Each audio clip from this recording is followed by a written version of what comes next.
The morning sun cast long shadows across the royal courtyard as Marcus adjusted his polished armor one last time. He had served as captain of the royal guard for 12 years, protecting King Edmund and his family with unwavering loyalty. His weathered hands gripped the sword at his side. A gift from the king himself on his 10th year of service. The kingdom of Valdris had been peaceful for decades, but whispers of rebellion had begun to spread through the villages like wildfire. Marcus had noticed the tension in the air, the way merchants avoided eye contact with royal guards, and how conversations stopped when he walked by. Something was brewing, and he could feel it in his bones. That particular morning, Marcus received an urgent message from his captain of intelligence. A large group of rebels was planning to storm the castle at dawn the next day. They had been secretly gathering weapons and recruiting villagers who felt oppressed by the king's heavy taxes. The rebellion was larger than anyone had imagined. With over 300 armed men ready to fight, Marcus knew he had to act quickly. The royal family was currently staying in their summer residence, a smaller castle with fewer defenses. He gathered his most trusted men and explained the situation. They would need to move the king and his family to safety immediately, but it would be dangerous. The rebels had spies everywhere, and any movement would be noticed as the sun began to set. Marcus made a decision that would change everything. He would stay behind with a small group of his men to create a diversion, giving the king and his family time to escape to the main fortress. It was a dangerous plan, but it was their only hope. Marcus looked at his wedding ring, thinking of his wife Sarah and their 2 young children waiting for him at home. The night air was cold as Marcus positioned his men around the summer castle. He could see torches in the distance, moving closer like angry fireflies. The rebels were coming earlier than expected. Marcus sent word to the king immediately, urging him to leave through the secret tunnel that led to the forest. Time was running out, and Marcus knew that some of them might not see another sunrise. His hands trembled slightly as he wrote a letter to his wife, telling her how much he loved her and the children.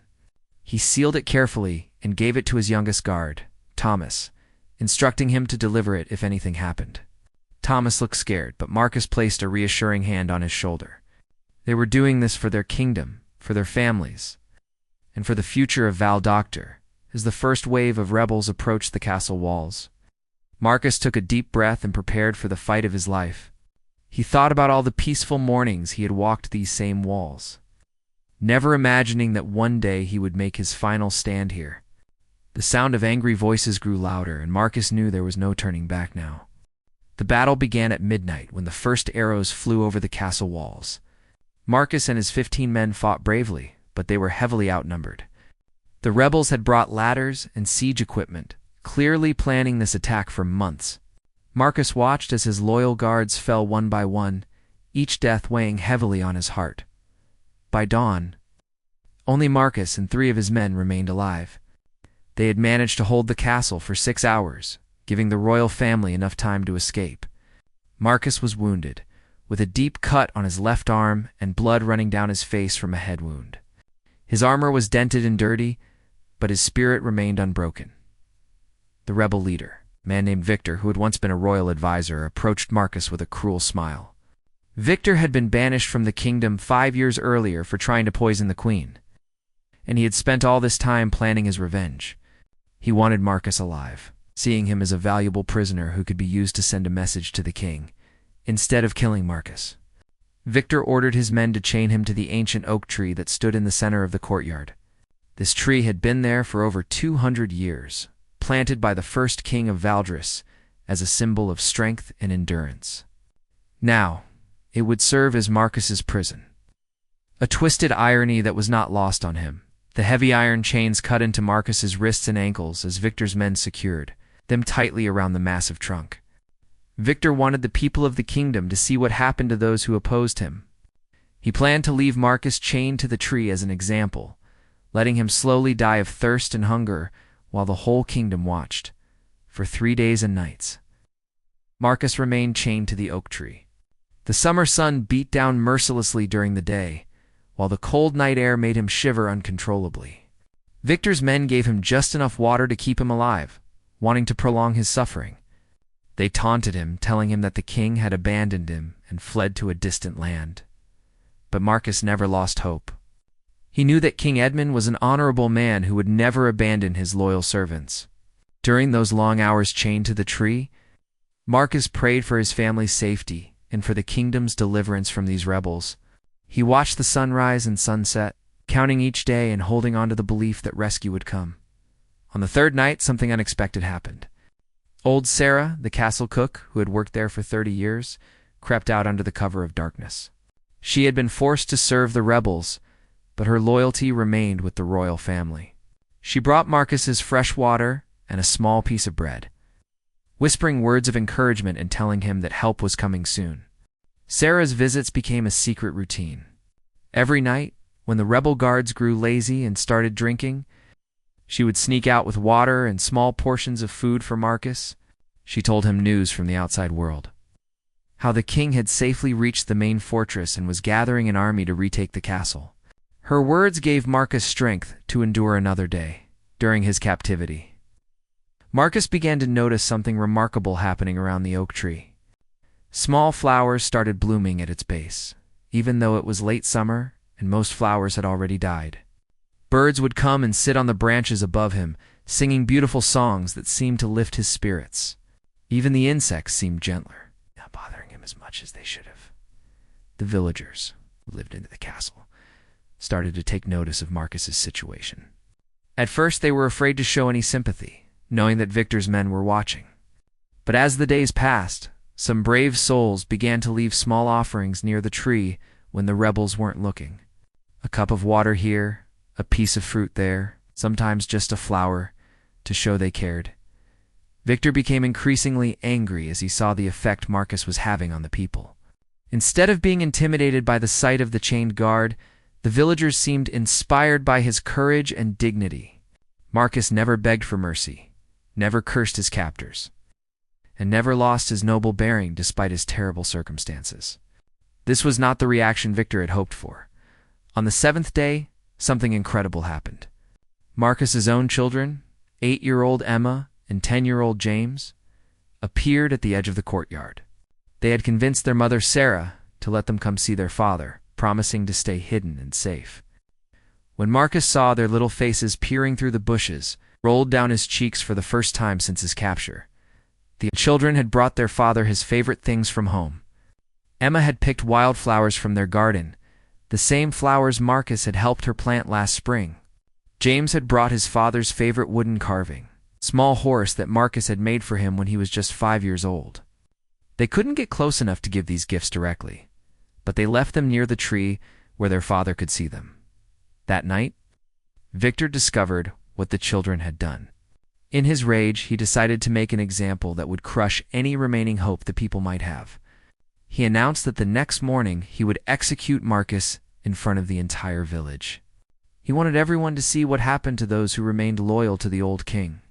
The execution would take place at noon, when the sun was at its highest point.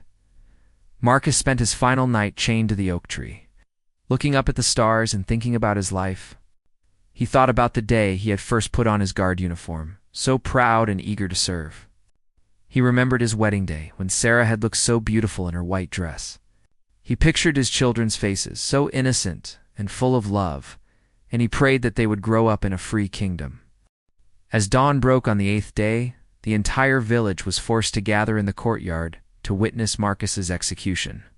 Victor wanted to make this a public spectacle, believing it would finally break the people's spirit and crush any remaining loyalty to King Edmund. Men, women, and children stood in silent circles around the ancient oak tree, their faces showing a mixture of fear and sadness. Marcus looked out at the crowd and saw many familiar faces. There was Miller John, whose son Marcus had once saved from drowning in the village pond. There was Eleanor the seamstress, who had mended his uniform countless times with careful, loving stitches. These were the people he had sworn to protect, and even now, facing death, he felt no regret about his choices. Victor stood before the crowd with his sword drawn, making a long speech about the new order he would bring to the kingdom. He spoke of freedom from royal oppression and promised prosperity for all. But as he talked, something strange began to happen. The villagers started to move closer to the tree, not away from it. Instead of showing fear, they began to show defiance. It started with old Tom the blacksmith, who took off his hat in respect to Marcus. Then Mary the baker followed, bowing her head in honor of the brave guard. One by one, more villagers began to show their respect, ignoring Victor's angry shouts for them to step back. They were no longer afraid, inspired by Marcus's courage and dignity throughout his ordeal. Just as Victor raised his sword to strike the fatal blow, horns sounded in the distance. Then another, and another. The sound echoed across the hills surrounding the castle, growing louder and stronger with each passing moment. Victor's face went pale as he realized what this meant. King Edmund had returned with his army. They were approaching fast. The ground began to shake with the thunder of hundreds of horses' hooves. Through the morning mist, the royal banners became visible on the horizon, flying proudly in the wind. King Edmund himself rode at the front of the army, his golden armor gleaming in the sunlight. Behind him rode 200 of his finest knights. Along with loyal soldiers from neighboring kingdoms who had come to help, Victor panicked and tried to use Marcus as a human shield, holding his sword to the guard's throat, but the villagers had had enough. Led by Tom the blacksmith, they rushed forward and overwhelmed Victor's remaining men. These rebels had expected the people to cower in fear, but instead they found themselves facing an angry crowd who had been inspired by Marcus's bravery. In the chaos that followed, Victor managed to escape, but not before making one final, desperate act. As he fled, he threw a burning torch at the base of the oak tree, hoping to kill Marcus even if he couldn't complete his execution. The dry grass and leaves at the tree's base caught fire immediately. Flames began to climb up the ancient trunk toward where Marcus was chained. The flames spread quickly around the base of the oak tree, creating a ring of fire that trapped Marcus in the center. The thick smoke made it hard to breathe, and the heat was becoming unbearable. Marcus pulled at his chains desperately, but they were too strong and too tightly secured around the massive trunk. It seemed that after surviving 8 days of torture, he would die just moments before his rescue. King Edmund arrived at the courtyard gates just as the fire was reaching its peak. Without hesitation, he leaped from his horse and ran toward the burning tree, ignoring the protests of his guards who begged him to stay back. The king had brought Marcus's family with him, and Sarah screamed in horror as she saw her husband surrounded by flames. Emma and James clung to their mother, tears streaming down their faces. Tom the blacksmith appeared with a bucket of water from the well, but everyone could see it wouldn't be nearly enough to put out such a large fire. The flames were climbing higher up the tree trunk, getting dangerously close to Marcus. The ancient oak, which had stood for 2 centuries as a symbol of the kingdom's strength, was now threatening to become the grave of its most loyal defender. Then something miraculous happened. The same villagers who had been forced to watch Marcus's planned execution now rushed forward to save him. Eleanor the seamstress brought wet blankets to throw on the flames. Miller John organized a bucket brigade from the well to the tree. Even the children helped, carrying smaller containers of water and sand to help fight the fire. But the real miracle came from an unexpected source. The old castle cook, Sarah, who had been secretly feeding Marcus during his captivity, appeared with the keys to the chains. She had stolen them from Victor during the chaos of his escape, hiding them in her apron. Her hands shaking with age and fear, she managed to unlock Marcus's shackles just as King Edmund reached the tree with a wet cloak to shield them both from the flames. Marcus collapsed the moment his chains were removed, his legs too weak to support him after 8 days of being bound to the tree. King Edmund caught him and carried him away from the burning oak. While the villagers continued their desperate fight against the fire, Marcus was alive but barely conscious. His body showing the terrible effects of his ordeal, Sarah and the children reached Marcus just as the royal physician arrived to tend to his wounds. His wife knelt beside him, holding his burned and blistered hands while whispering words of love and relief. Emma and James pressed close to their father, finally able to give him the flowers and wooden horse they had brought days earlier.